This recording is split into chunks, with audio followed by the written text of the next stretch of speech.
Hello and welcome back to the Scenario 7 podcast YouTube channel. My name is Sam and this is week 17 of our F1 fantasy show. In this episode, we'll be looking back at how we did in Italy, talking about price changes and looking ahead to this weekend's Singapore Grand Prix, going through Matt's team and any alternatives he might look to swap in before the deadline.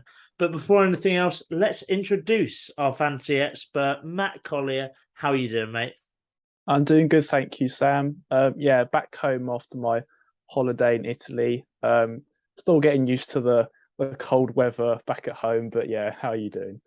Yeah, I'm all good. It's quite fun because on this show we've had you in all different climates. You've been in Portugal, you've been in Italy, been on a little European tour.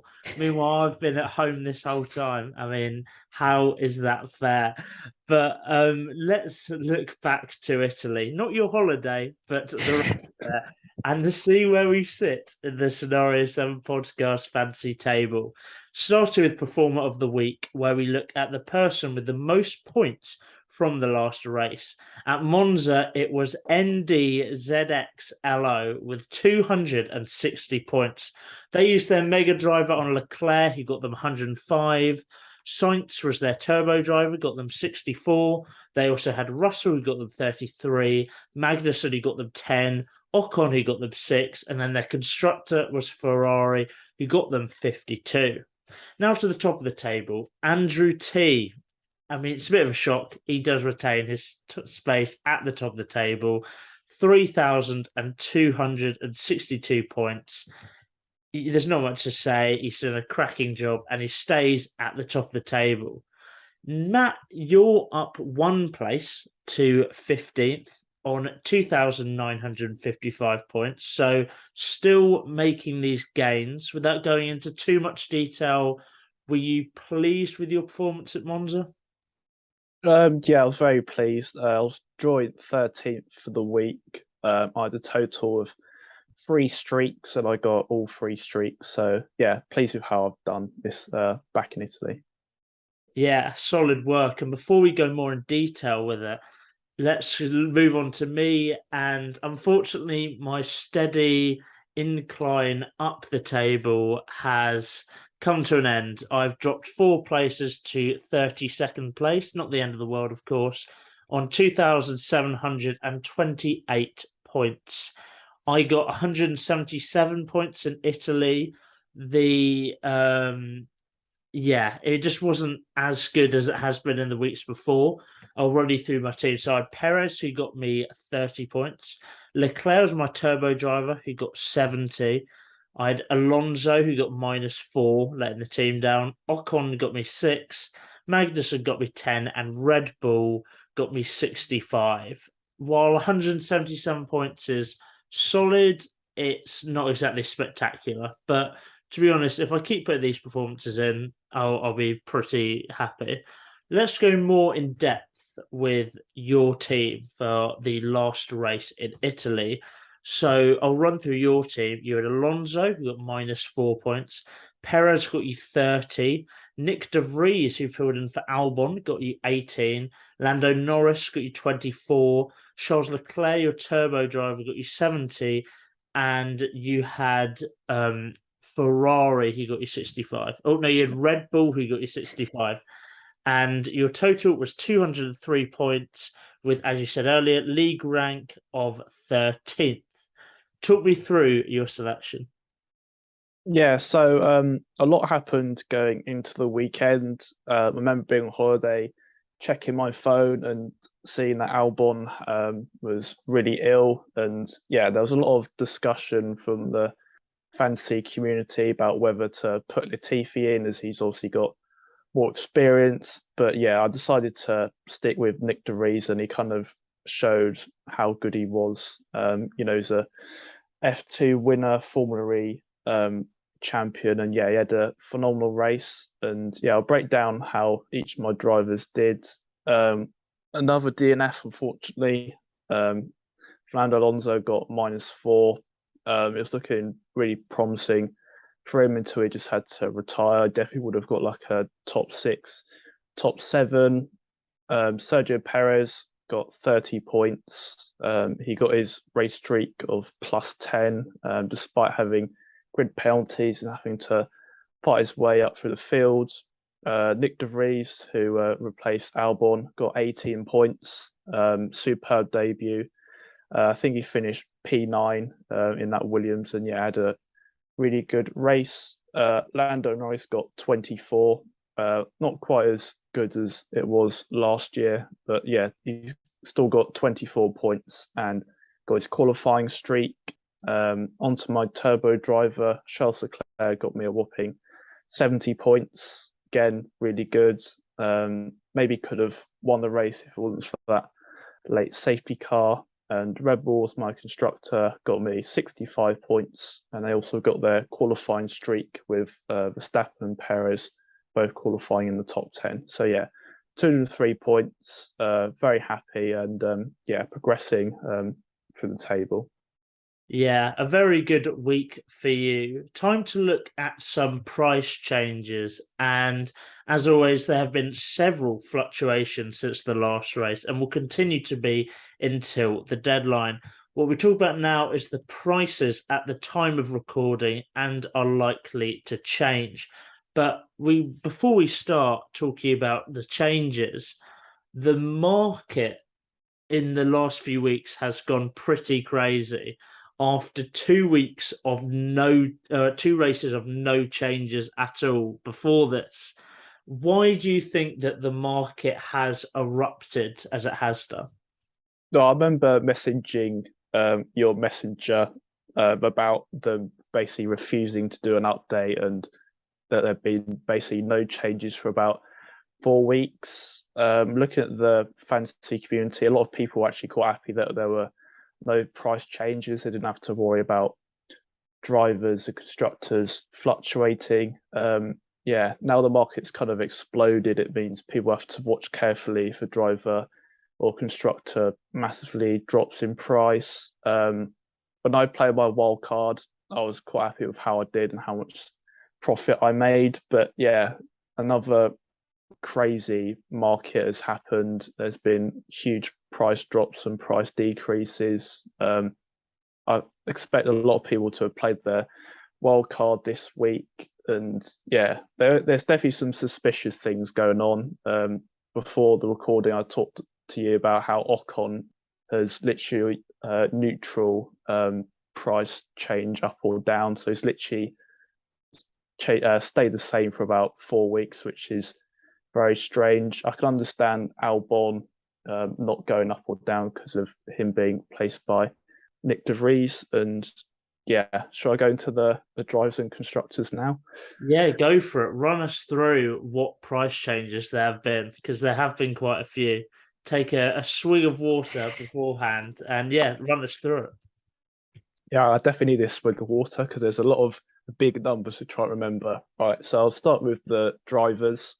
There's been a total of 26 price changes, including drivers and constructors. Don't worry, I'm not reading all 26 of them, but yeah, I'll start with the drivers. Verstappen's gone from 30.4 up to 31.5, an increase of 1.1 million. Leclerc's gone from 18.7 up to 20.1 million, increase of 1.4. Perez has gone from 17.9 up to 19 million, increase of 0.1. Carlos Sainz has gone from 17.2 up to 17.9 million, increase of 0.7. And this is one of the bigger shocks. Lewis Hamilton has gone from 30.6 down to 26.8 million, so a decrease of 3.8 million. Gasly's gone from 13 million down to 11.8 million, decrease of 1.2. Vettel's gone from 11.8 million down to 11.1 million, decrease of 0.7. Onto the biggest price drop, Ricardo's gone from 14.2 million down to 10.1 million, a decrease of a whopping minus 4.1 million. Ronnie Joe's gone from 8.1 down to 7.1, decrease of 1 million. Yuki Tsunoda has gone from 8.4 million down to 8.4 million down to 6.4 million, decrease of 0.2. Latifi's gone from 6.9 down to 6.2, decrease of 0.7. Onto the constructors, not quite as bigger price drops. Red Bull have gone from 32.7 up to 35.5 million, an increase of 2.8. Ferrari have gone from 25.8 million up to 27.6 million, increase of 1.8, and all the rest of these are decreases. Mercedes have gone from 34.2 million down to 33.8 million, decrease of 0.4. McLaren have gone from 17.7 million down to 14.9 million, decrease of 2.8 million. Aston Martin have gone from 11.8 down to 11.5, decrease of 0.3 million. AlphaTauri have gone from 10.2 down to 8.5 million, decrease of 1.7. And finally, Alfa Romeo have gone from 8.6 down to 8 million, decrease of 0.6 million. And yeah, there's been a total of 26 price changes. It's definitely been a crazy few weeks, especially if you've owned either Hamilton or Ricciardo. You can lose a lot of scored value. And yeah, I remember picking my team at the start, having a total budget of 100 million. It's going to be crazy to see what people end up getting by Abu Dhabi, of how much they've gained in value. So yeah, they're the price changes. Yeah, wow, there are some pretty crazy changes. Poor Daniel Ricciardo and Lewis Hamilton, they have been done dirty in recent weeks. Let's move on to the team that you might be deploying this week. And of course, we need to preface this by the fact that this is subject to change, as the deadline is not until Saturday and practice sessions can be used as an insight into how teams will perform this weekend. The first driver is Fernando Alonso, costing 12.3 million. Why are you keeping Alonso? I just think he's such a good pick, and especially with the forecast weather this weekend of Singapore. He's always really good in wet and intermediate conditions, and yeah, he just looks like one of the best picks out of the bunch in terms of not the big guns. And yeah, I've kept him in my team this week, and hope he'll do well. Yeah, we mentioned in the weather there. Hopefully, the race still goes ahead because they're suspecting monsoon conditions this weekend. So let's hope the race stays on the calendar and keeps going ahead. Sergio Perez also keeps his place, priced at 19 million. Why does he stay in your team? Once again, he's in a very quick Red Bull, and yeah, he got his race streak out in Monza, and yeah, his performances are slowly dipping, but once again, he's in one of the quickest cars. So yeah, he remains in my team. It looks like a good pick. Yeah, well, a man that is returning, but not returning to your team as he's technically been there the whole time. Alex Albon is back this weekend and will replace Nick De Vries in your team. 7.7 million, has just recovered from a big operation. Why have you decided to keep faith in Albon? I think that Williams is actually really good. It's just the two drivers haven't really been able to get the maximum out of that car. I mean, just look what Nick De Vries did at Monza. And yeah, I think that Williams is probably outperforming the likes of Haas and Aston Martin. And yeah, hopefully Albon can have a good race. It's obviously one of the toughest races of the year, but yeah, I still believe Albon and Williams will get some good points for me this week. Yeah, they definitely looked strong, or one of their drivers looked strong at Monza, who isn't actually racing this weekend. Carlos Sainz has been swapped in for former teammate Lando Norris, costing 17.9 million. Why did you make this your only change? Well, I decided to bring Sainz in. His price increase of 0.7 kind of shows I'm not the only person swapping him in. And yeah, he had a really good race out in Monza. I was surprised how quickly he managed to get through the field. I did think it was going to be a bit of a DRS train, but yeah, he just ploughed his way through and got a really good finish. And yeah, he's been finally having some good luck in the last 3 races. Ferrari haven't mucked up his race. Yeah, he's in a very quick car, and yeah, for his price, he's also really good. So that's why I've brought him in my team for this week. Yeah, and he's not the only Ferrari driver in your team, as Charles Leclerc is the final driver to complete the lineup. He also remains your turbo driver at 20.1 million. Why have you doubled up on Ferrari? Well, it's quite interesting, this one, because Leclerc's current price is now 20.1 million, and the turbo driver is only allowed for drivers that are priced at 20 million or below. But I think because I have kept him as my turbo driver for basically the whole season, it's allowed. Yeah, I think he came. It might have been second in 2019. I remember Vettel basically being let pass by Leclerc, and yeah, hopefully he'll do really well this weekend. He's also got a race streak, so if he finishes in the top 10, he'll get an extra +10, and yeah, his increase of 1.4 million kind of shows that he's not the only. I'm not the only person keeping in my team. So yeah, that's why I've gone with Leclerc as my turbo driver. Yeah, it's interesting because he does have history in Singapore. As you mentioned, in 2019, he came second behind his teammate Vettel after being first until the pit stops, and then his team undercut Vettel, and Vettel won the race. But we'll see how he does this weekend. Of course, Leclerc doesn't drive in a Ferrari with an illegal engine anymore. So we'll have to see if that makes a difference. Time for the constructor, and Red Bull remains the obvious choice at 35.5 million. Why Red Bull? It's quite clear.